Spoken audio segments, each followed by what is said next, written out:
Hi,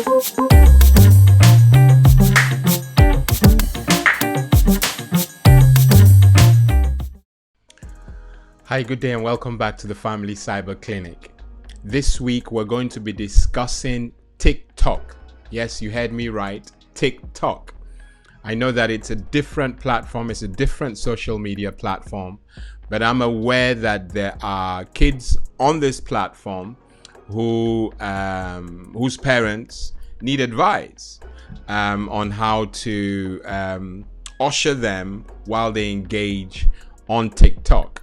And so we're going to look at several areas on TikTok, on the TikTok platform. We're going to see or find out whether kids under the age of 13, this is a huge concern, can use TikTok. We're going to look at what age is TikTok recommended for.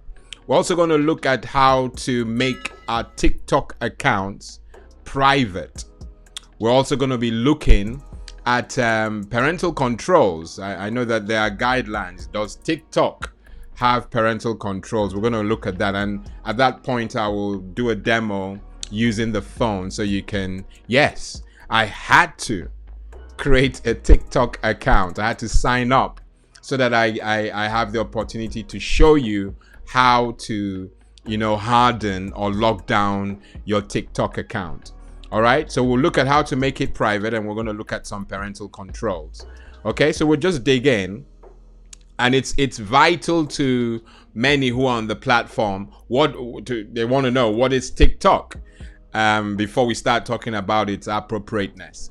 So TikTok, from what I've gathered, is a social network for sharing user-generated videos, mostly of people lip syncing to popular songs.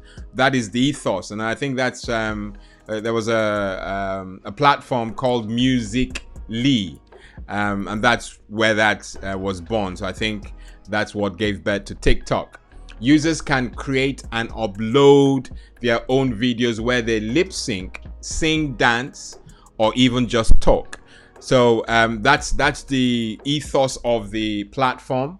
It is gathering, in fact, it has gathered momentum. We have millions of users, but we know that our kids are now engaged on this platform. So we want to know whether it's safe, whether it's appropriate. And that's why we're going through what we're doing now today. Okay. So let's look at, let's see, what should we look at first? Well, let's talk about age. I know that most social media platforms, Facebook, Instagram, and Snapchat, have an entry age of 13 and over. That's no different for TikTok. The recommended age is 13 years and over. Now, the question we must ask ourselves are, can kids under 13 use TikTok?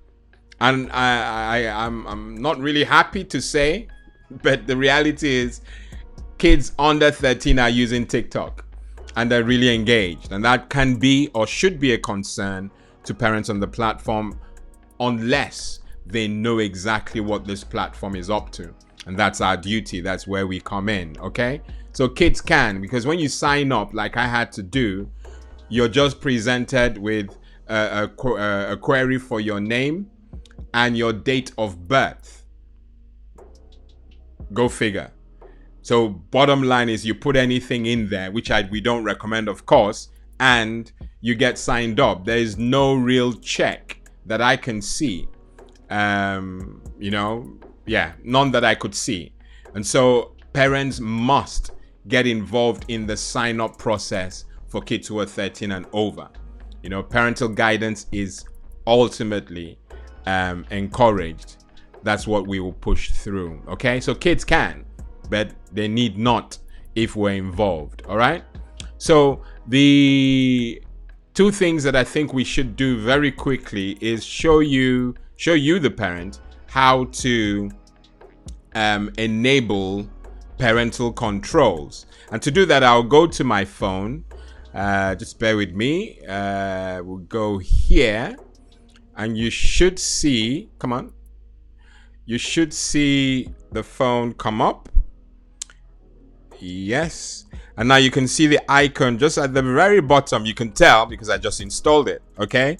So if you click on TikTok I was already there. If you go to, let's do this right. If you go to the me, where you have your profile, I'm clicking it, but it's the bottom right. It just says me, and that's your profile. If you have that on, you see at the top right, you have 3 dots. 1, 2, 3.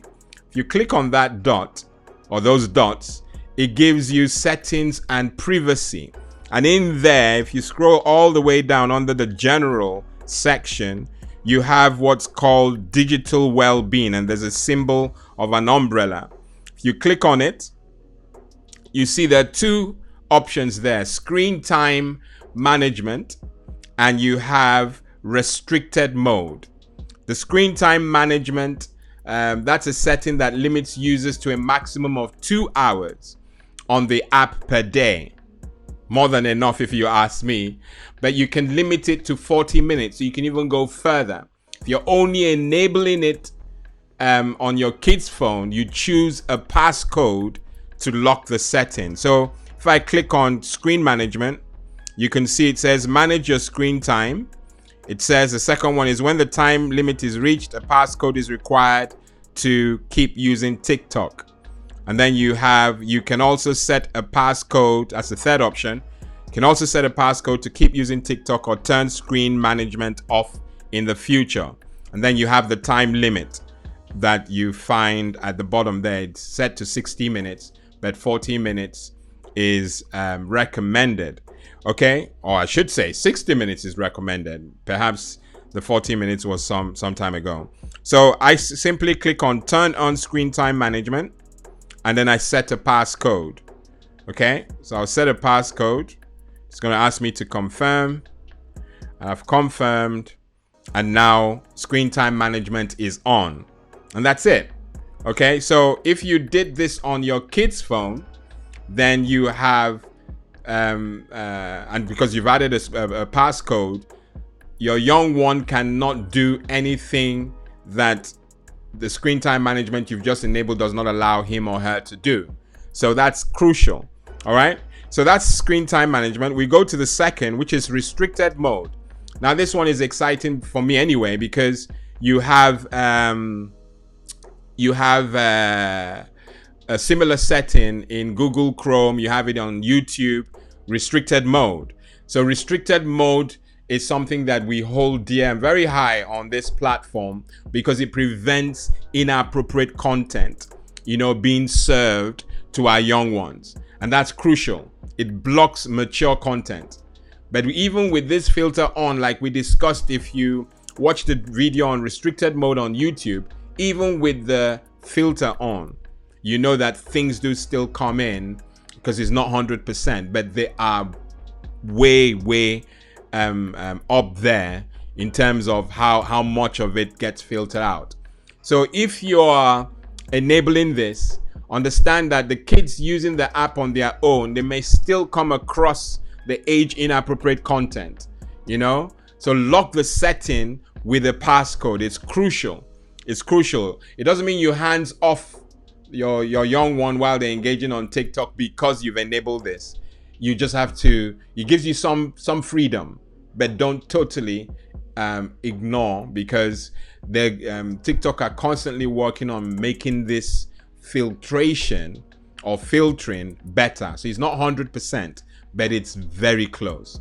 Okay, so to enable restricted mode, you click on it, and it says turn on restricted mode. Turning on, restricted mode can help limit the appearance of content that may not be appropriate for your young one. They are always working, they say, on improving this feature. So it's not totally there, but it's certainly very close. Okay, so I'm going to turn on restricted mode and turn in that way. And it's also going to ask me for a code. I put it in and we're done. Okay, so restricted mode has been enabled. Crucial, very crucial. Okay, so we're quickly going to go to how to make our TikTok account private. So we need, you ask me why would you want to do that? It's a safety measure. You make it private so that you don't have rogues interfering with your information. You know, so we go back to, let's see, where do we go? We go to, I believe it is here. There you go. So this time, not general, you go to, let's go from the beginning. So when you come to your profile screen, you click on the three dots at the top right, like so, and go to privacy and safety in the account section. You click on it, and down there you have the first, under discoverability, it says private account. With a private account, only users you approve can follow you and view your videos and likes. Your existing followers will not be affected. So you make it private because you don't want to just, you know, like the public option on YouTube instead of unlisted or private. Similarly, TikTok can allow you set your account to private. So to set it to private, you just click the toggle and it goes green and you're now private. So any content I share would be to people who I have allowed to see it. That way I'm not just publishing stuff to the public domain, which seems to be the ethos. Everybody wants to have a laugh, so everybody puts it in public. So that's how to set your account to private. Okay? So I hope that has touched on the things that I believe will help you grab control over your young ones' involvement on the TikTok platform.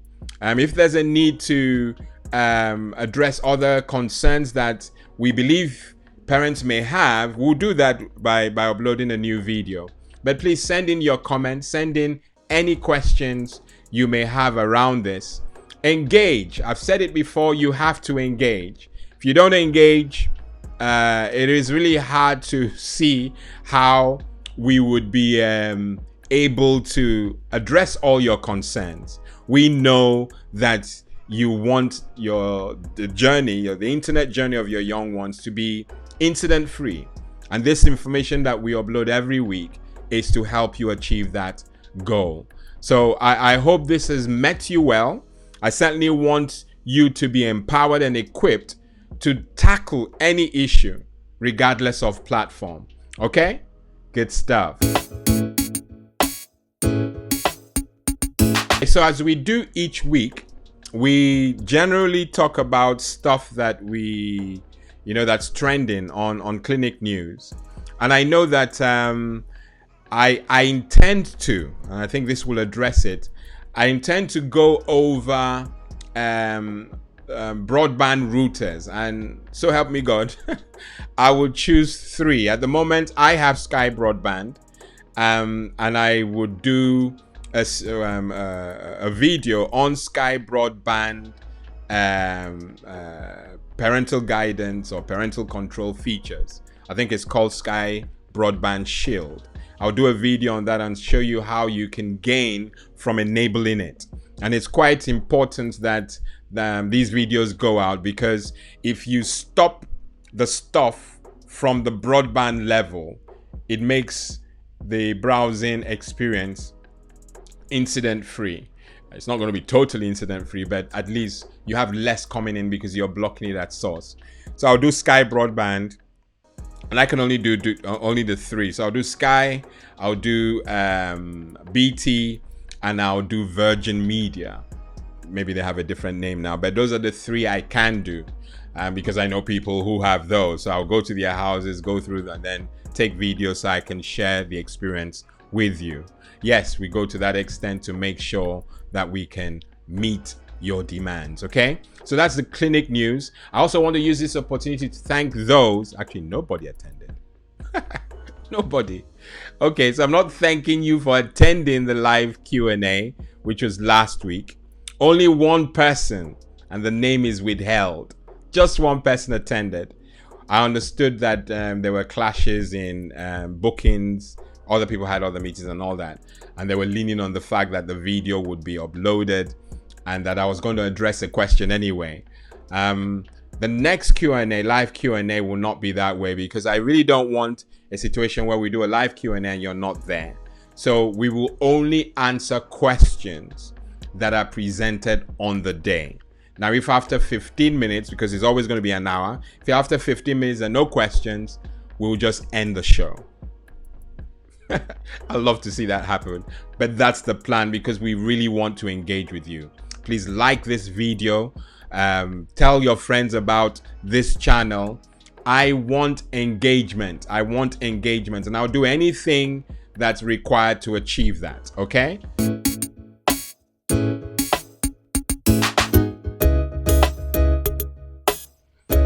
All right, the PowerPoint for this week. In all you're getting, get wisdom. Wisdom is the principal thing. I'm your host, Cyber Pastor Lawrence Edem. Until next week, God bless and goodbye.